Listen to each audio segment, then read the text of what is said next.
আমাদের জীবনে কিছু কিছু মানুষ এমন থাকে যারা আমাদের কথায় কথায় অপমান করে, ছোট করে, আর এগুলো করে নিজেদেরকে খুব বড় মনে করে। তারা আমাদের না, তারা প্রত্যেকেরই মানে সবার ব্যাপারে নিন্দে চর্চা নিয়ে থাকতে ভালোবাসে। আসলে কি জানো তো, তারা এগুলো করে খুব আনন্দ পায়। এগুলোই হচ্ছে তাদের পছন্দের কাজ, পরনিন্দা পরচর্চা।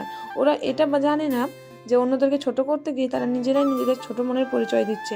তাই আমার মনে হয় ওদের কথায় কান না দিয়ে নিজের কাজ করা উচিত মন দিয়ে, এবং খুবই আনন্দ ও খুশি থাকা উচিত। So hello everyone, good morning. কেমন আছো তোমরা সবাই? আশা করছি তোমরা সবাই খুবই ভালো আছো। আমিও মোটামুটি বেশ ভালোই আছি। আজকের দিনটি ছিল শুক্রবার, আর সকালে উঠে আশেপাশে কাজগুলো কমপ্লিট করার পর বিছানাটাও গুছিয়ে নিয়েছি। তারপরে বেশ কিছুটা জামা কাপড় নিয়ে চলে এসেছিলাম ছাদে জামা কাপড়গুলো মেলে দিলাম। আর এখন যেহেতু শীতের দিন, মেয়ের বিশেষ করে অনেকগুলোই জামা কাপড় হয়ে যায় একদিনেই, তো ওর জামা কাপড়গুলো ধুয়েছিলাম। আর আমার হাজব্যান্ডের বেশ কিছুটা জামা কাপড় হয়ে গেছিলো, তো ওটা ধুয়ে দিলাম। তারপর স্নান সেরে চলে এসেছি। আর আজকে আমি তো শ্যাম্পু করেছিলাম। আর শীতের দিনে শ্যাম্পু করতে মানে এতটাই ভয় লাগে কি বলবো। আর জল, আমাদের কলের জলটা না খুবই ঠান্ডা। তো যাই হোক, স্নান সারার পর চুল টুল আঁচড়ে সিঁদুর টিঁদুর পরে এখন চলে এসেছি রান্নাঘরে।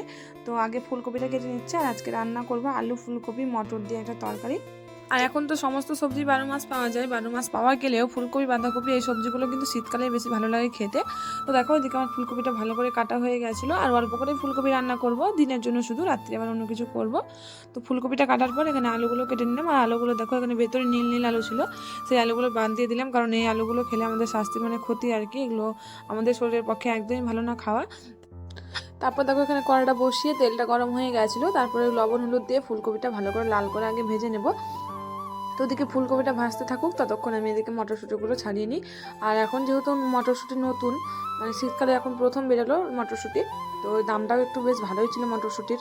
তো যাই হোক, এদিকে মটরশুঁটিগুলো আমি ভালো করে বেছে নেব। আর দেখো কতগুলো চোখা, কিন্তু মটরশুঁটি কয়টা বেরিয়েছে। আর মটরশুঁটিগুলো দেখে আমার খুবই লোভ লাগছিলো, যেহেতু খুবই কচি ছিল, আর খেয়ে দেখলাম সত্যি খুব মিষ্টি। তারপর এদিকে দেখো ফুলকপিটা ভাজা হয়ে গেছিলো আমার, এদিকে মটরশুঁটি ভাজতে ভাজতে। তারপর ফুলকপিটা নামিয়ে নিয়েছি, দিয়ে লবণ হলুদ দিয়ে আলুটাকেও ভালো করে লাল করে ভেজে নিয়েছি। তারপর আরেকটু তেল দিলাম, তেলের মধ্যে দিলাম জিরে ফোড়ন, তারপরে পেঁয়াজ আর কাঁচা লঙ্কাটা দিয়ে একটু ভাজা ভাজা করে নিলাম। তারপরে অ্যাড করলাম আমি এখানে টমেটো, আর টমেটোটা দিয়ে একটু ভেজে নিয়েছি। তারপরে দিয়েছি জিরের গুঁড়ো, লঙ্কার গুঁড়ো, আর সামান্য একটু হালকা করে জল দিয়ে লবণ হলুদ দিয়ে ভালো মতো করে এবার মশলাটাকে কষাবো। তো এখানে মশলাটা কষতে কষতে আমি একটু ভাতটা চেক করে নিচ্ছিলাম, ভাতটা কতটা।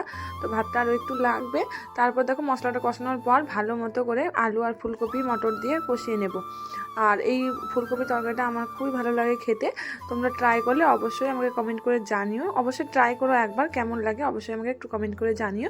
তারপর জল দেওয়ার পর কিছুক্ষণ পর 10 মিনিট মতো, প্রায় 10 মিনিট পর দেখছি ফুলকপির তরকারিটা আমার একদম রেডি হয়ে গেছে। তারপর আমি পেঁয়াজ কলিটা ভাজা করে নিলাম। তো এই ছিল আজকে দুপুরের মেনু। তোমাদের ভিডিওটা কেমন লাগলো অবশ্যই